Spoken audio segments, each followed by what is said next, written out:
Локалните власти на грчките острови Лесбос, Хиос и Самос уште еднаш ја повикаа централната влада да ги пресели бегалците од нивните острови. Владата во Атина вети дека до септември годинава ќе го намали бројот на бегалците на тие острови на 10.000. Но во моментов над 16.000 бегалци се уште остануваат на островите. Најсериозна е ситуацијата на островот Лесбос. Таму бројот на бегалците го надминуваат капацитетот за сместување за речиси 200%.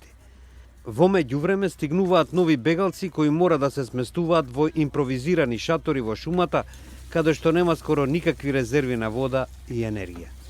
Мариос Андриотис, портпарол на локалните власти на Лесбос, вели дека просто било невозможно да се сместат сите бегалци во кампот Морија. You can imagine that Moria has a total capacity of approximately 2,000 people, and by having there almost 5,500, it is impossible to accommodate everybody, so they had to use also tents.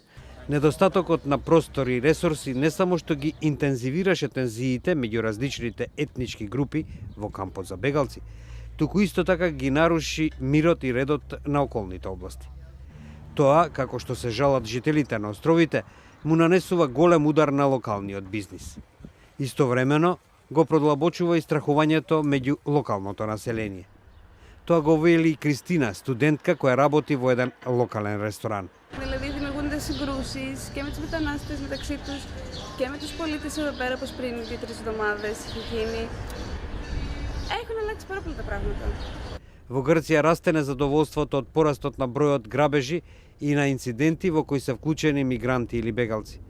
Деновиве грчката полиција на граничниот премин Идомени уапсила двајца пакистанци за кои постои сомневање дека биле виновни за убиството на еден грк кој сакале да го ограбат.